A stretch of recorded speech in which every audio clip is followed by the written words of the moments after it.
welcome to the podcast, Brian. It is wonderful to have you here. You are a South Australian icon, and because of your commitment to the arts, and it's something that I'm really excited about. Can you just give us a really small version of a short version of what you do, because you do so much? Well, my main role in life is to be a father. My second role is to run the National Pharmacies Christmas Pageant. So that's both as manager and creative director. Previously, I had a role with SATC as well in relation to festivals and business development and those sort of things. Not so much now. That's by choice, just slowing it up a little bit. And then, of course, my passion for singing. I've done intensive work vocally and also had 20 years in the opera. I have mentored and continue to mentor young singers, also experienced singers, also international singers. And with that has also come teaching a voice to people with injury, brain damage, stuttering, all sorts of different people who can't leave their homes, but now have gone to uni and done stuff because through their voice they've found a way to build confidence. Yeah.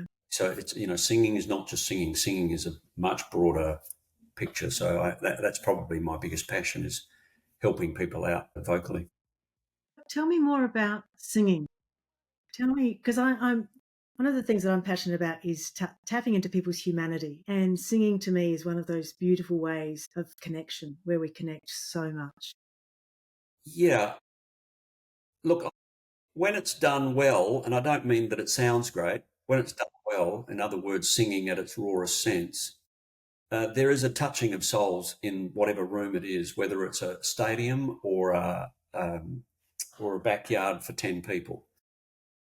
It's a leaving of the body. There's a sense of it. There are two parts to us. There is our physical, which we see in the mirror, but we all know that there's this other part. There's this quiet voice, or there's this quiet energy, or this calming part of us. So that we're made up of many different things. And I try to simplify it and say, well, there's two of us.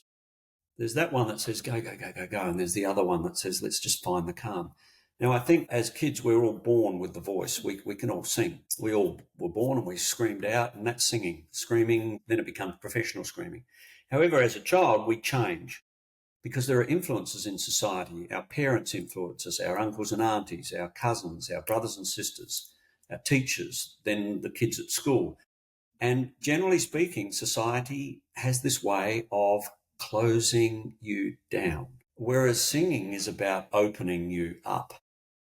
Now, we're born with that, but we lose it. And I liken that to the metaphor of we put our singing voice in the attic, and over the years, another box goes on top, then the old coat goes on top, and then the coat hanger, and then a bike, and then suddenly our voice is buried.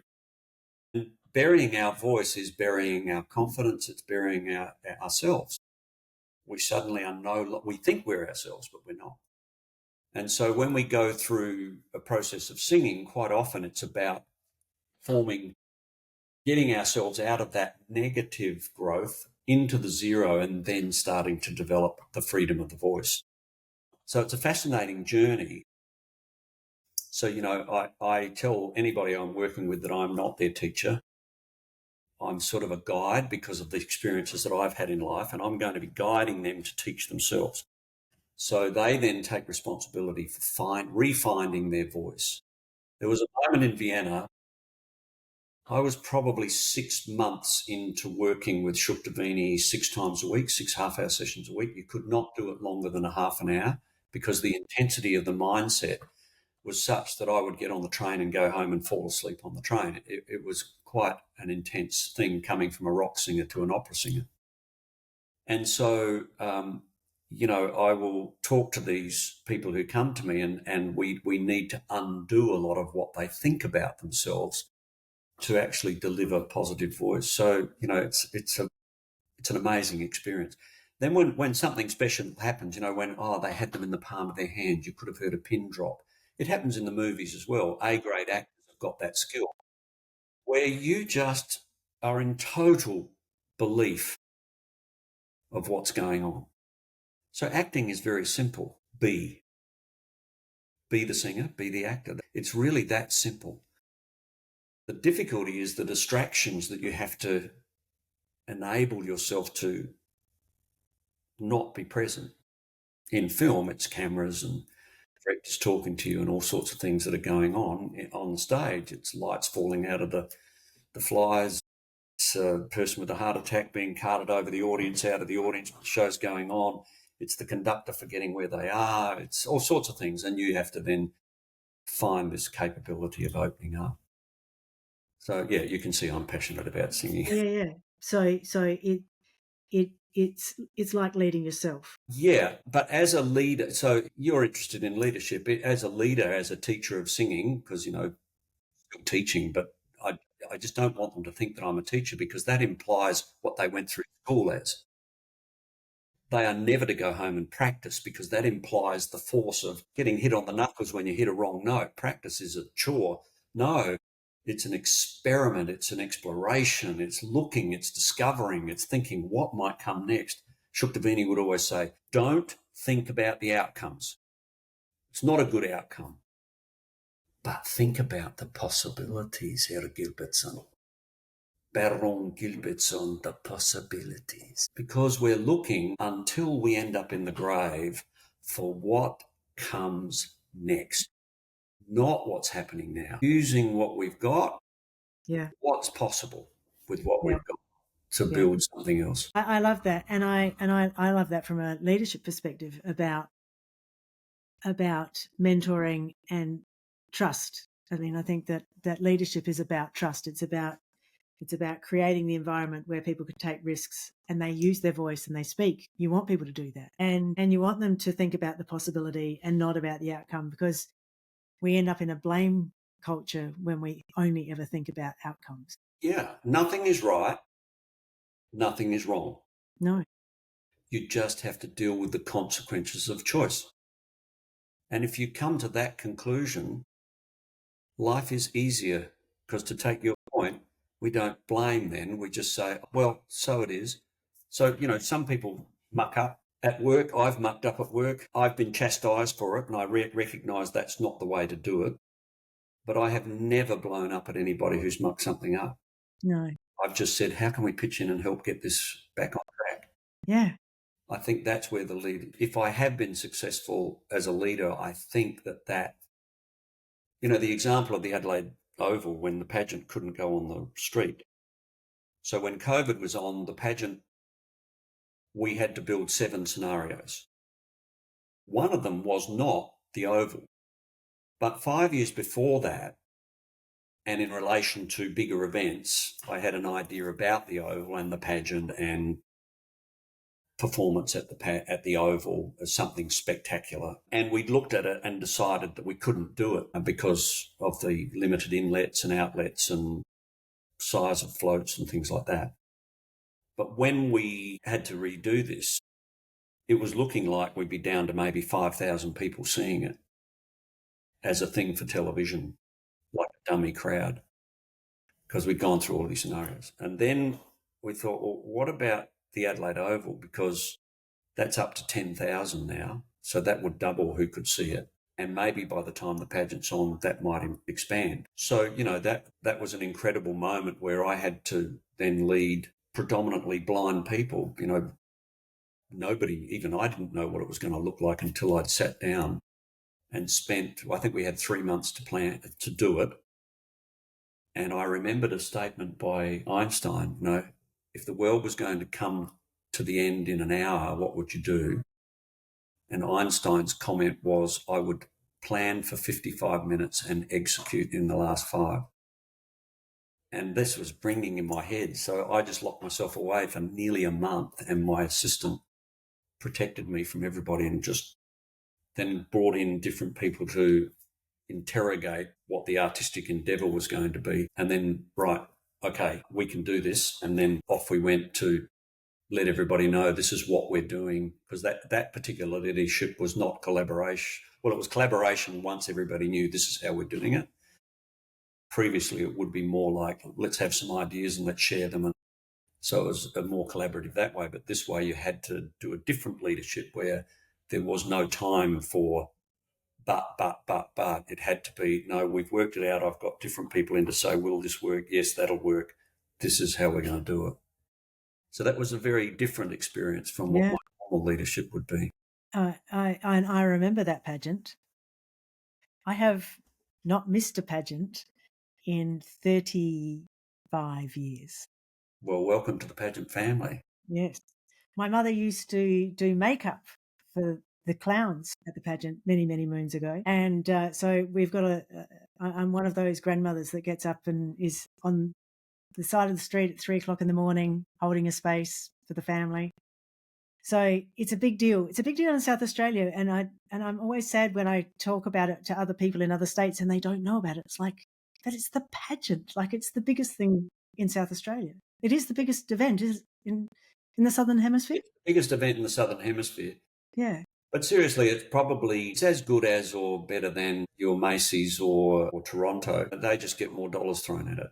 Well, particularly Macy's. But and then, of course, the pageant of the world is the Pasadena Parade on New Year's Eve. But that is on New Year's Day in Pasadena. But that is ginormous. That is, 500,000 afloat, and that's just amazing. We don't have that sort of budget to play with. But what you do well with what we've got, I mean, it is spectacular. But from a leadership point of view, I'm in awe because you are talking about, you must be an incredibly organised person and have a fantastic team, because we're talking about volunteers here, aren't we? We've got a team of 10, including 2 artists. Right. Some of whom work part-time. And then you've got the massive number of volunteers that support that. Look, it is an amazing team. I came into it with staff there that had already been there for 20 odd years and more. So the help that they gave me and their generosity was amazing. And when you're in and amongst, like, I'm not a leader who comes in and says we're going to change. I want to first understand why we do things. And then if there are better ways of doing it, then I'd like to ask, okay, could we do this way? Oh, we tried that 10 years ago and it really didn't work, but we've actually got better systems now. So can we experiment with that and see? Yeah, well, let's have a look. But if you were to go in and say, we're going to do it this way, unlike the Oval, that was an exception. Yeah. Then, of course, you get met with resistance. So I quickly formed the view that my approach would be, my answer to everybody's request would be yes, unless there were really good grounds for saying no. Because sometimes in an organisation, there are higher levels of authority that, for various reasons, will have a reason for saying no, but do not want to reveal why, because that might have other implications. But I would always say to my staff, I want you to understand the hierarchy of all of this, and I want you to understand why sometimes there are decisions made above me that I can't share with you. I'll share as much as I can, but I may have to say no because of that. So I would always explain up front. Yeah. My learning was when I was at school, nobody told me why I should be learning Latin and French. That's the analogy that I use. Now, I learnt it, but I learnt it by rote, so it meant nothing. But had an astute teacher put 2 and 2 together and said, Brian, you've got this amazing voice, because I was sort of like, I suppose, a prodigy singer. 10 years of age, I was singing on TV and doing all sorts of things. So had they said, Brian, you've got this great voice, you know how important Latin is to that, because what happens if one day you're singing around the world or something, and that's the potential maybe, you could use these languages and sing in different languages. I think my passion for voice would have shifted my thinking there, but it wasn't explained to me, so it was just a chore. So I bring that into any, and I don't sort of call it leadership, I just think it's being human, that people need to understand why. We had a new sponsor come in recently, and my first question was, I don't understand why you want to partner with the pageant. Now, I think my commercial manager, who's wanting to get the sponsorship, was absolutely choking on that. Don't put them off. But I said, what's the point of you being part of the pageant if there's no good reason for being there? Because, it's not going to go well later if you don't get your... They then explained, and I thought, oh, wow, that makes sense. I'd never thought of that for you. And so suddenly we were all sitting around the table thinking, oh, wow, because of that, we could do this and we could do that, because there was a reason, there was a why. So why do you want to do it? Because of this, this, and this. Oh, they're great ideas. Okay. But, we haven't got the budget for that. So how are we going to manage that? Okay, well, we will need to get, and that's where my job comes in, to empower them. We need to get somebody from law, somebody from IT, somebody from somewhere else, somebody from budgets. This is outside the budget. So how is this going to help the pageant? Well, it's going to manage risk management. That's an important issue, because if there are risks, both commercial and physical or through media, if this overcomes those risks, then that's a positive thing to be putting extra money in for. So you've got to find that reason, and then you can support your staff to get the things that they need to do their job better. Yeah. So it's all about not the leader. The last thing is about the leader. But that's what leadership's about. It's not ever about the leader, except never about the wrong. About the people who are doing everything to make everything. It's not about you, which I think is something which some leaders still need to learn. Leadership is not about you. Leadership is about developing other people, and I think leadership is also about looking after other people. That respect and not blowing up at people and being curious and all of those things. You've got on the day, how many volunteers are performing in the pageant, roughly?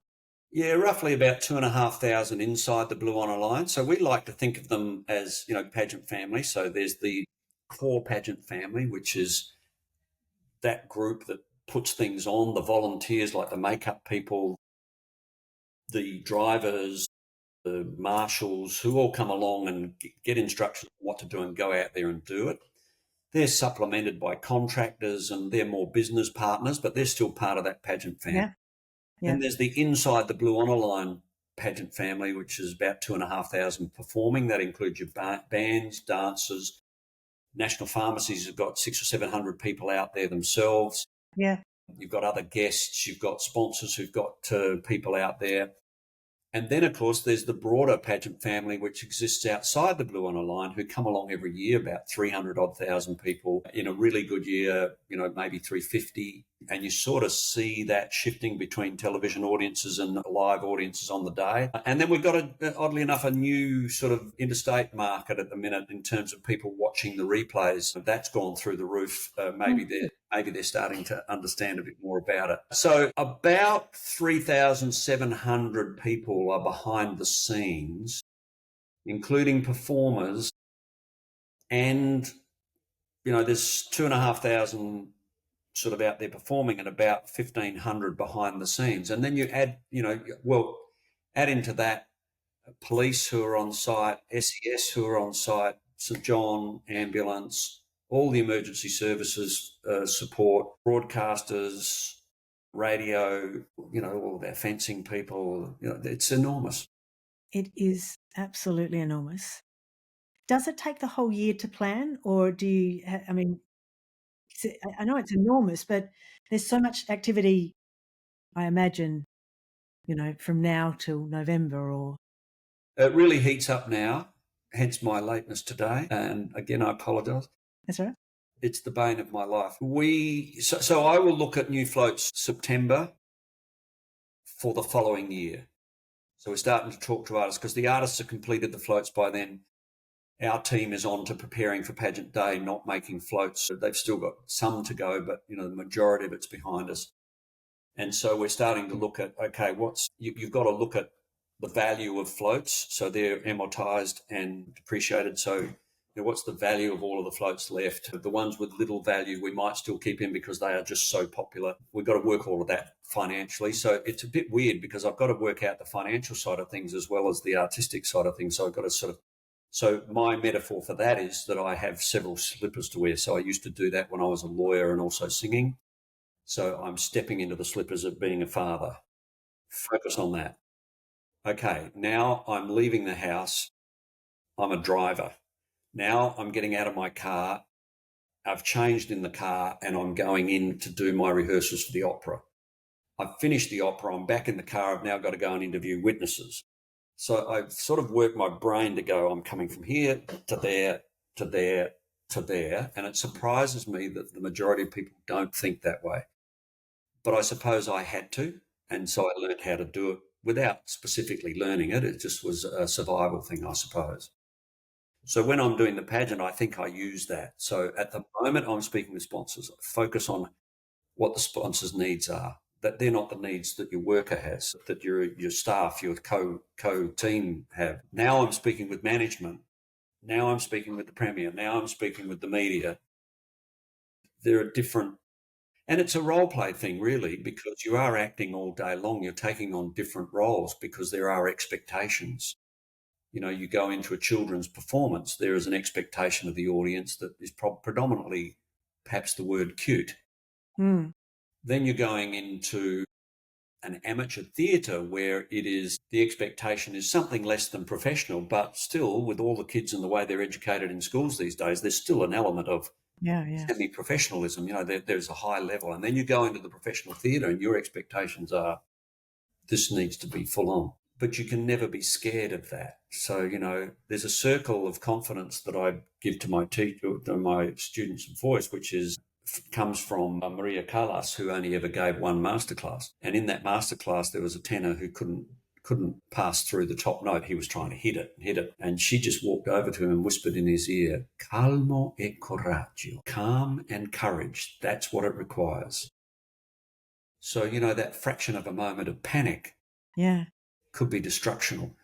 Yeah. So he then did the note and it was amazing. And so I used that, the idea of the more calm you are, the more courage you get, the more courageous you are, the greater the capability of being calm. And this circle grows with experience. And suddenly your circle of confidence and calm becomes quite enormous. So anything that comes up, you think, stop. Don't be hassled by this. What is really happening? Mm. So I'll be calm about it. And then eventually you have the courage to, you listen in that calmness. And then you have the courage to deliver something. Never premeditated. You don't know what you're doing. I still don't know what I'm doing. The better you know, the least you know that what you're doing, the more you are the blotter that can soak up the ink that's spilt and then understand what to do with it. But if you've got preconceived ideas, you're lost. Yeah. I think I've gone off track there, but No. I think that's really valuable though in that leadership sense. I heard somebody in the conflict space talk the other day about being comfortably ignorant, and I really like that because I just spend my life thinking, what don't I know? And it's a lot, and it's a bit like that blotter. Like if we have to know everything, that creates a tension and a stress. It's like I've got to know and I've got to be on top of everything, but if you can go with it and in order to have courage, you've got to trust yourself, which again is that know thyself, trust thyself. It's really powerful. You don't have to know everything, but to be curious. Yeah, curious is a good word. You've used that a couple of times today, and I think that's a really important one because, you know, I've quite often found I'll tell a joke in a room because I feel like the tension's breaking up. Yeah. And, you know, people just look at me and say, oh, no, another one of Brian's dad jokes or something. I'm happy to receive it that way. Yeah. I'm happy if people think that I'm a bit dumb. I'm happy if I ask a question that I should know the answer to, and I probably do know the answer to it, but I still ask the question. Because there are other people in the room who perhaps don't have the 30, 40, 50 years of experience that I've got, who perhaps want to ask that question but feel too afraid. Yeah. So I'll still ask the question. They then get the answer because, you know, maybe I'm guessing that they don't know. But I also remember distinctly being back there and not knowing and wishing that somebody would ask the question because I wasn't going to ask it. You know, how many times you've been in a room where you've got the question? Yeah. And you don't ask it. And then suddenly somebody asks that very same question. And the convener, that's the question I've been looking for. And you go, why should I ask that? No, that is, Story, I'm sure. I think that's so true. So before we wrap this up, you've had huge involvement in in your gift to the pageant in South Australia is enormous. So thank you for that. But also, before we started recording, you were telling me about the festivals, and South Australia is the festival state. And I just want to touch on the power of the arts, because what the pageant provides for the community is community building. It's team building. Like it's community building on a level that I just don't experience anywhere else. It must be team building. It must for National Pharmacy. It must be huge that they can provide that opportunity for their staff and their staff's family. To that extent, the festival and the other things that we do in South Australia is community building. The power of the arts to nurture ourselves is so powerful. It's community building, but it's also well-being building. Yes, yes. You saw what happened in COVID. Everybody saw what happened in COVID. And once COVID was over, it was forgotten. The importance of the arts, the importance of creativity. I think what people fail to understand is that even in finance, there's creativity. Even in just walking into a room, sitting people down at a dinner table, the person who organises that, well, they're not painting art on the wall, but they are actually painting art through the movement of human beings around that table. I will sit this person with that person because they have an interest in such and such. I've done the research. I'm being creative with my thinking. Creativity is not, creativity happens 24 hours a day, 7 days a week. It doesn't stop. And if your job is being creative, you're contemplating constantly how the world shifts, how people shift, how they can enjoy, how that person's looking a bit sad today. I haven't got time to talk about it now, but I'm going to go back and just see what's going on. I'm not going to say, how are you? You look a bit off. I'm going to just say, did you have a good weekend, and get a conversation going so that I can see. So that's a creative thought. Everybody has this capability, but sometimes we narrow ourselves down to say, I've got to get the finances done. I've got to do this. In the arts, it's the same thing. The arts is creative, but it's also a business. Maybe I've been lucky to have lived on both sides of the world. Maybe my parents pushed for me to go in and get the degree. So I've done a lot of figures, but those figures didn't come out of learning accounting. They came out of working with forensic accountants who were giving evidence in court. And I needed to understand those documents to ask the right questions to lead a judge through all of that information. So all of those experiences bring me to a point where you can sort of understand and talk about the financial aspects of budgeting for festivals. You can also then, because they know that you've been a performer and they know that you've had overseas experience in that, and that they can trust you when you say something about a response in relation to a creative. Somehow I've managed to live on both sides of that world.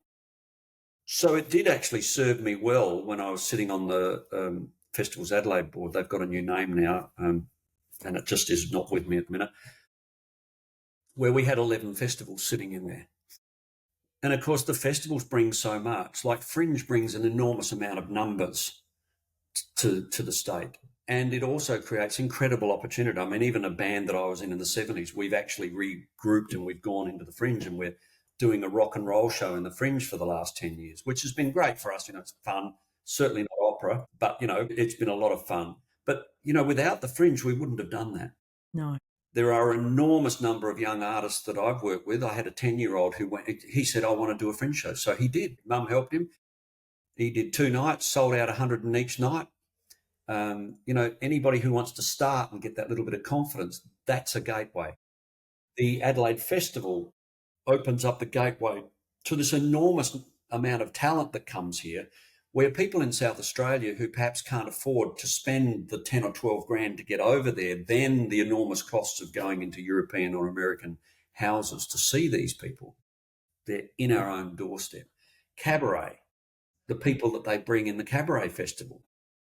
Sometimes I think South Australians can take it for granted that we've got all these things. They should be going to see them, because the opportunity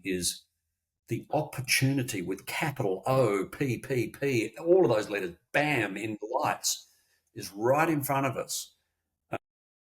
The opportunity for all of those artists to actually put 10 or 12 paintings in a restaurant somewhere. Yeah. The opportunity for the restaurant to have them in there. The opportunity for the public to come in and have a bit of a discourse about, hate that painting. Yeah. What? Why? Why do you hate it? So then suddenly people are talking. Their well-being is being looked after. We have a calendar of events. So what is the greatest lesson I've learned from well-being by talking to people about well-being, because singing is about well-being? Look forward to something.